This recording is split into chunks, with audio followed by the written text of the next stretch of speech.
们先拍个照。大家反正不用表情，因为大家都戴口罩，所以看不到表情。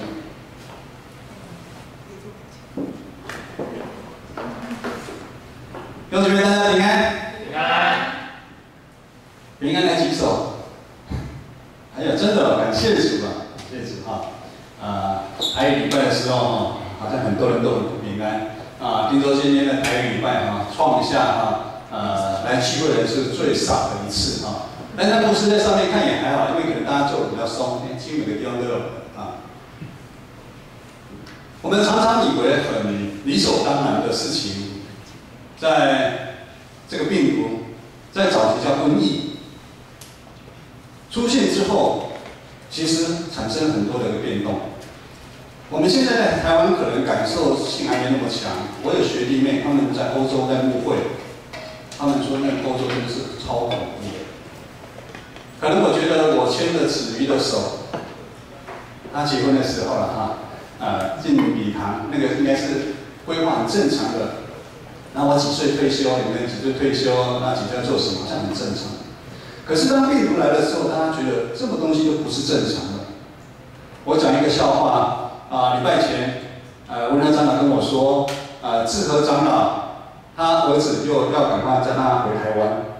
我记得大年初一的时候，病毒刚发现的时候，他儿子急 call， 爸爸妈妈，你赶快回来美国啊！像听说现在美国很多州都沦陷了，所以他现在就希望他能够回来台湾，但是真的是要三思。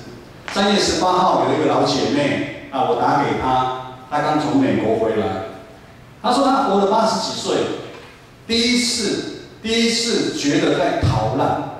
她在美国的机场，她觉得真的一堆人在逃难那种情况。没有拍手我也不知道，但是她80几岁了，她说她第一次看到这种情况，她非常的担忧，非常的害怕。牧师跟她安慰说，牧师国中毕业的时候，从金门坐那个运输船来的时候，就跟逃难没两样，很像。我们真的上船是用抢位置、抢地方坐那个年代不一样。全球病毒蔓延，上个礼拜之前牧师说，我弟弟不要怕，但是我知道这是非常非常的困难，非常的困难。所以牧师今天要透过这段经文，让我们再次了解，做耶稣的门徒是有福气的，做耶稣的门徒是有福气的，而且做耶稣的门徒是有秘诀的。相对，我们基督徒也要有相对的自我觉醒，我们要更确定我们所跟随的耶稣到底是什么人啊？你要确定你跟随是人，这样子让我们在末日临到的这个时刻，我们就可以安然的，不用那么害怕，我们可以安然在每一个时刻，因为我们知道，我们不管我们生我们死，我们都在耶稣的手中啊。在进入今天的经文之前，我们会来先看前面一段。今天的经文是16章24到28，但是前面有2段经文非常的重要，就是第一段就是16章15到17节，在讲耶稣的身份，耶稣到底是谁？那个牧师来读耶稣问他的门徒说：“你觉得我是谁？”我们大家都有读圣经的，西门彼得说：“你是基督，永生神的儿子。”耶稣接着跟他说：“启示你的不是你自己，乃是上帝启示你。”这个时候，牧师也想到另外一段经文我刚信主会，在哥林多前书12章3节说：“若不是有圣灵的感动，没有人能够承认耶稣是主。”从小在教会长大的人可能会觉得耶稣基督是主，是我们拯救者，是我们的上帝，是很理所当然的。但是在2000年前，甚至在现在的社会世俗化、价值观这么混乱的时代，精准来说，现在的世代跟耶稣那个时代，就是保罗那个时代很像，就很多的神明在竞争，在拉客。我们在世上有很多的神明在拉着每一个人。这个神明有很多可能是经济偶像、权力，甚至意识形态的神明都有，甚至名人、电玩，但很崇拜。每一个神明都非常非常的厉害，很吸引每一个人。所以在这个时代，尤其在这个时代，要承认耶稣基督是唯一的主，不是那么容易的事情。也就是为什么我们这福音从宣教士来台湾150年，我们说统计基督徒大概5%。可是牧师要讲哦，这个当中扣掉你刚开始相信哦，后来信一信觉得不对，又跑掉了，哦，不正常礼拜，或者是说有来礼拜，可是呢，随随便便也没有很相信，但是我在礼拜天就来礼拜堂嘛，加上呢，以前有在教会，真的是真正离开教会的，我不晓得还会剩下几%的。也就是说，我们在座的每一个弟兄姐妹，你确信你是基督的门徒吗？你确信耶稣是上帝的儿子吗？在座我们都是蒙恩的罪人，有的人在教会出入已经很久了，甚至有个人一出生就在教会捡几手，你一出生对，好多一出生就在教会，甚至有的家族在教会已经好几代。对这个信仰，当然一定是不容置疑的啊！耶稣一定是我们的主，上帝的独生儿子，这是不能怀疑的。也就是说，我们每个人都是耶稣的学生。那学生呢，就像有老师、学习老师的款项的样式。所以，首先我们要清楚，我们跟随的老师，他来到世界上，他的使命是什么？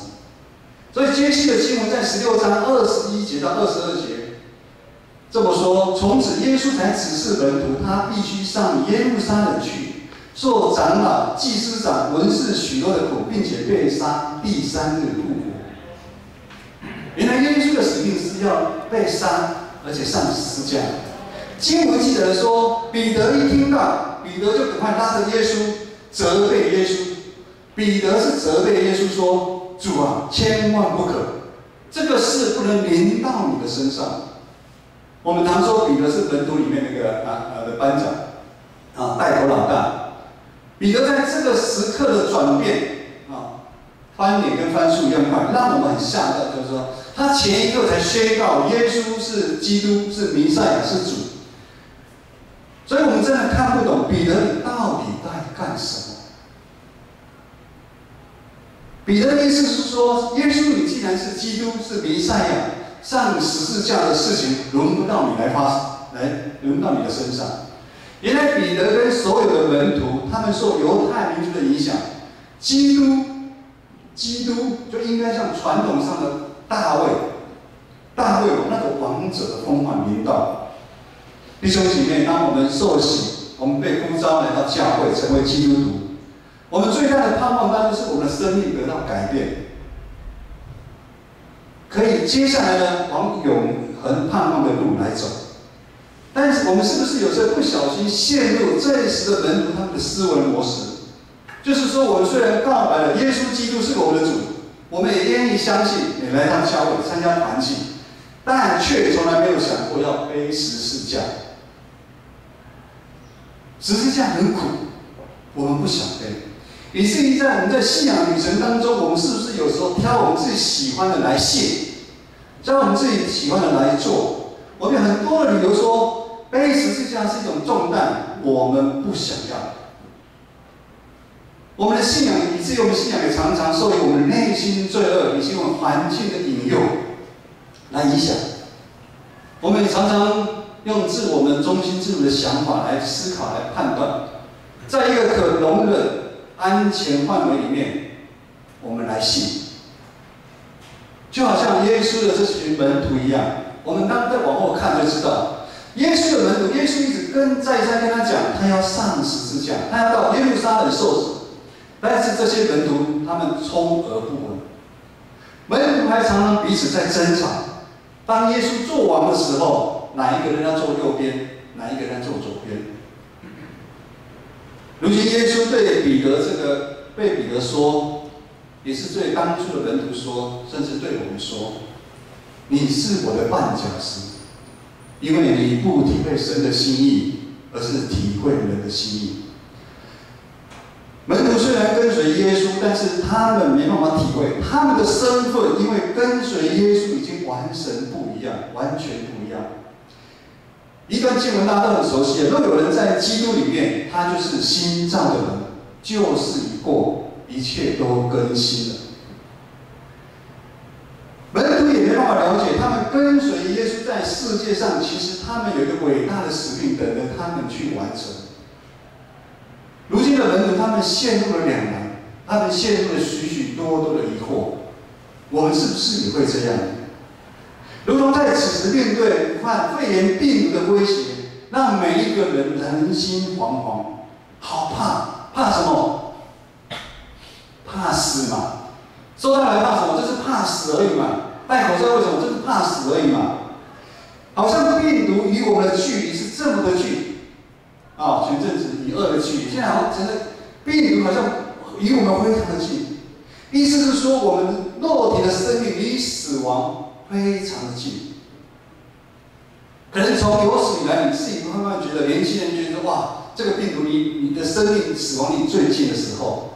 请问我们在座的每一个弟兄姐妹，你可有想过，当耶稣基督让上帝拣选你成为基督徒，给你这个身份，给你使命，会比这个死亡小吗？为什么我们一直对内心被这个死亡的权势所辖制呢？我们不看上帝多一点。感谢现在平一选的歌哈。我们为什么不往前看十字架，而一直往后看世界？越看我们越害怕。耶稣说不要怕，耶稣要救我们脱离死亡的权势。今天24节到26节，耶稣就要来救我们离开死亡的权势。牧师来读啊，若有人要跟从我，就当舍己，背起自己的十字架，因为要救自己生命的，必上吊生命；凡为我上吊生命的，必得着生命。人若赚得全世界，赔上生命，有什么益处呢？人能够拿什么来换取生命呢？耶稣非常清楚自己的身份跟他的使命，并且他这样宣告：想要跟随他的人，也要一样这样做。做什么？也就是要背十字架。十字架是罗马时代最残忍的酷刑的刑具哈。如果大家有看那个什么武侠小说啦，什么满清十大酷刑啊等等很多的酷刑，在那个年代十字架是最残忍的酷刑，而且十字架是一种重担，也是一种屈辱。说到底，十字架就代表一个死亡。那耶稣基督却用十字架来战胜死亡的权势。十字架在基督徒来讲是一个荣耀的一个记号。耶稣用人子的身份，他用行动，他体贴上帝天父上帝的旨意，来到世间为我们钉在十字架。这样的决定其实是不容易。因为耶稣用人子的身份，也是说，耶稣在他的肉体上面，他要承受从创世以来最大的痛苦。如果耶稣没有遭受这么大的痛苦，他没办法明白我们世间人的痛苦。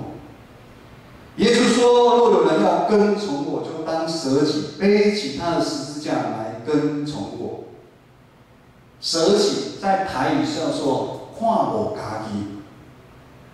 这个的翻译可能更接近原文，看我家己，也就是说，我现在都看不到我自己，也就是说，我在我生命当中，我都不会想到我自己，叫做看我家己。你在看的时候，你没有看到自己，也就是说，我把耶稣当上帝的旨意当首位，我不是直接想到我。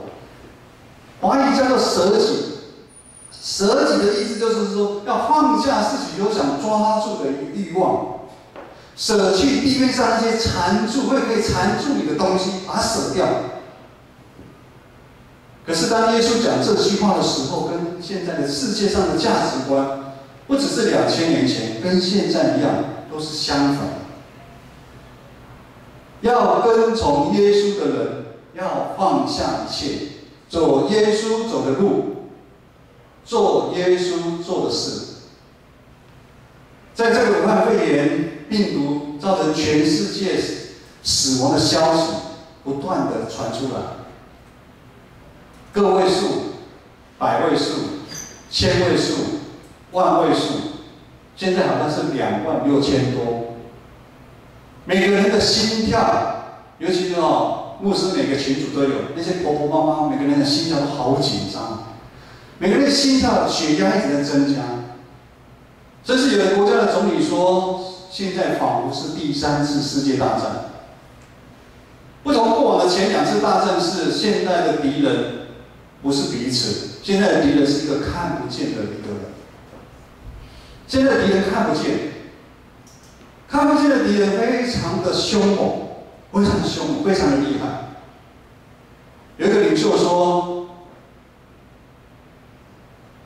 平常每一个国家花大钱买军舰、大炮、飞机，甚至核武，甚至用之前建过的一些自以为傲的防务网，直到此时此刻竟然一点都没有用。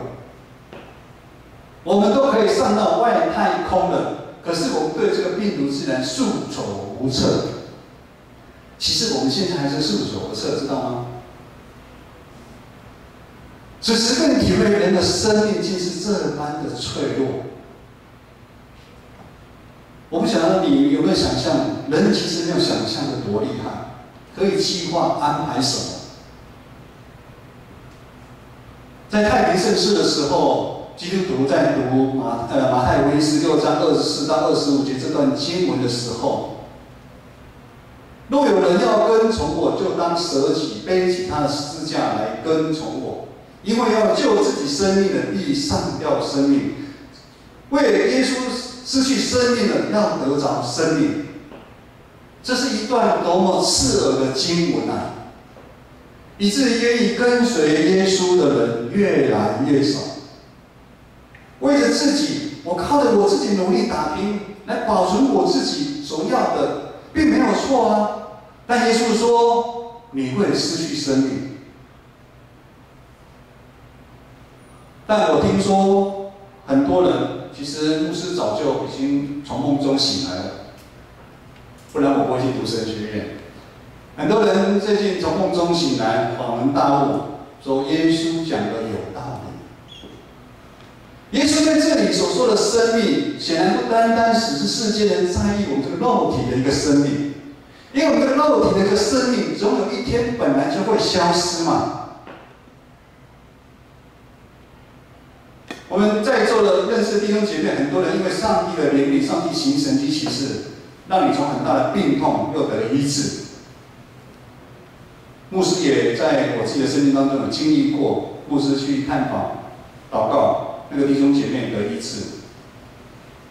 但是呢，总有一天那个弟兄姐妹他还是会死亡，只是早晚而已。我们的生命其实很短暂。想想牧师从18岁从金门逃难来台湾，转眼间已经51岁了，好快！如果人活的时间只是为了追求肉身，就是我们看得到这个生命的延长跟享受，那耶稣就不用来到世间为我们钉十字架。也就是说，因为世间人追求肉身的生命，也就是外在所想要的。我们努力打拼了一辈子，但是常常我们内心都很虚空啊。牧师，真的吗？如果不是的话，在整个有历史以来，现在全世界的人几乎了哈，有的少数国家不算，几乎每一个国家都过得比以前的好。尤其在台湾，你24小时你想吃什么、喝什么都很方便。但是为什么文明病越来越多？忧郁症等等，为什么会越来越多？因为还要救自己的生命，必上吊生命。耶稣来到世间，他是要赏赐给愿意跟随他的人，得到真正丰盛，从上帝而来永恒的生命。尤其在此时此刻，我们觉得生命真的是非常非常的脆弱的时刻。我们在读16章26节会更有感。16章26节，大家一起读一下吧。16章26，我们慢慢读。16章26节，请。人若赚得全世界，赔上自己的生命，有什么益处呢？人还能拿什么换生命呢？我不晓得你有没有被这句话震撼到。要赚得全世界是人普遍人性的欲望，世界是属于地面上的。可惜大部分在这个过程当中，人往往就丧失了自己，迷失了自己，失去了自己的生命。直到很多人他在生病的时候，他才说：“身体比什么都重要。”因为生病了，他才知道，纵然他平常在商场上面他呼风唤雨，可是到如今在床上的时候，他竟然这么的无能为力。因为生命，失去生命，你赚的再多也没有用。几世纪以来，人类不断强调经济科技进步，享受自由。人类的贪婪，我想包含我们在当中。我们无限制对地球上一切的动物、植物造成莫大的一个伤害。在7、8年前，牧师刚去读神学院的时候，我有一个同学，也就是上一次泰雅宗会那个谢祥林传道，他们泰雅宗会带来很多的教会、部落教会在抗议，为什么？为了竹屋科的用水，为了竹屋科的用水，水不够用，为了经济的发展。要在新竹尖石乡部落总共会淹没大概5、6个部落，为了盖水库，还好他们用生命、用人强去阻挡，而且现在因为有网络的关系爆出来，以至于政府还有那些厂商，大家都矢口否认，他们只是在做调查而已。我们人类的贪婪就是无上限。哪怕是大自然的反扑，这伤害当然第一个就冲击到我们，空气变差了，尤其在中南部，空气变差了，我们的水严重污染，我们的食品大家都很担心，很多地方森林大火，真的很多的那个气象变化很大，疾病不断。以前不会生病，现在为什么那么多怪病一直在出现？真的是赚得全世界，失去的生命有什么用呢？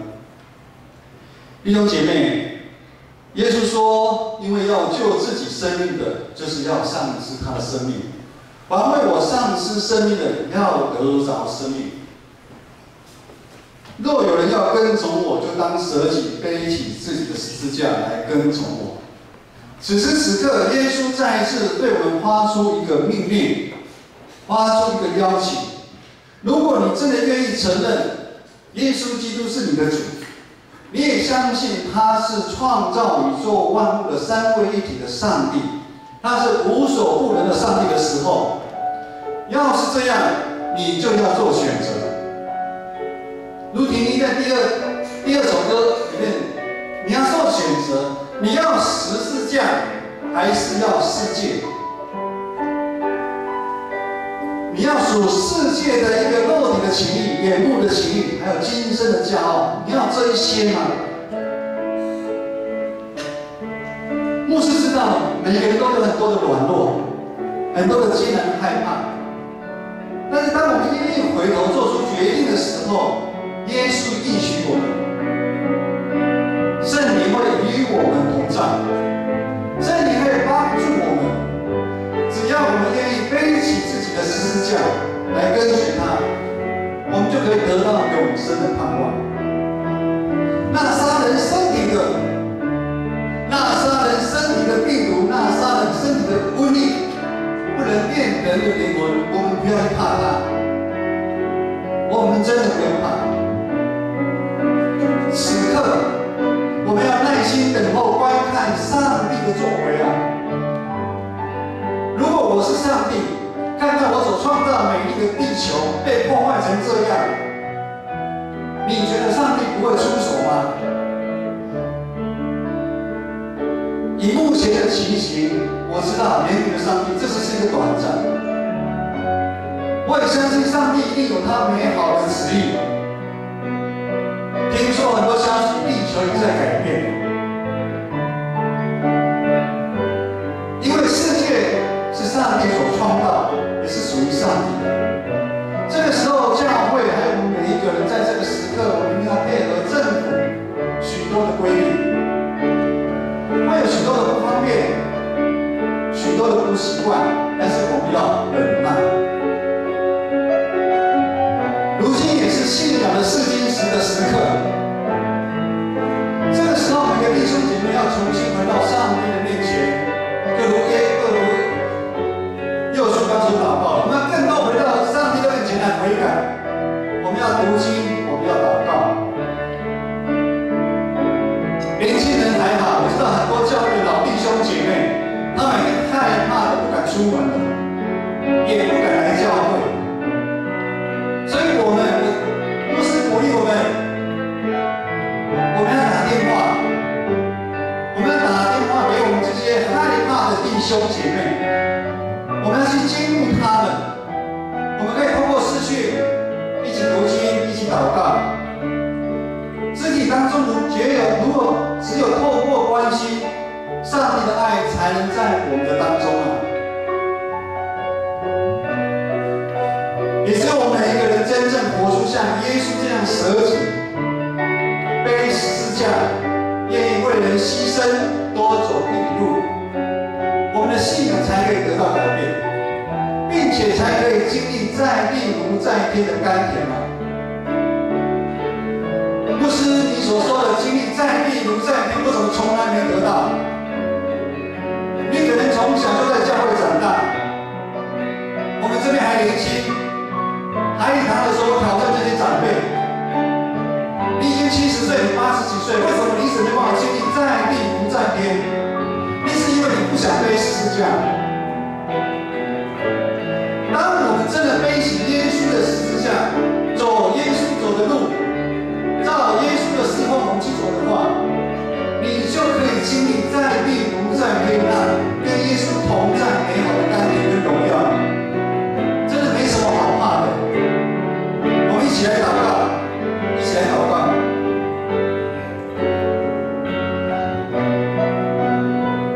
小声一点，我们一起留心来听。牧师用诗篇91篇第5节到第10节为我们祷告。上帝的话说：“你必不怕黑夜的惊骇，或是白日飞的箭；你也不怕黑夜流行的瘟疫，或是午间面人的灾害。世上虽有1000人扑倒在你的旁边，万人扑倒在你的右边，这灾却不临近你。你为亲眼观看。”世上的恶人要遭报，因为耶和华是我的避难所，你以至高者为居所。祸患并不临到你，灾害也不挨近你的帐篷啊！不要怕，弟兄姐妹，阿门。我们一起来唱这首歌，你的爱永不变，惊奇。耶稣的爱一直都在，只是我们想要耶稣的爱，在此时刻，我们更需要耶稣的爱。你救赎宝血，洗净我污秽，将我的生命赎回。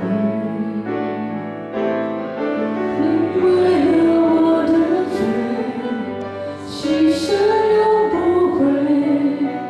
生命已极大恩惠，我深深体会你爱的宝贵，献上自己永追随。我相信，我纪念，我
上帝的慈爱、圣灵的感动与帮助，让我们再一次的舍己，背起自己的十字架，不要怕，奔跑天路，从今时直到永远。阿们。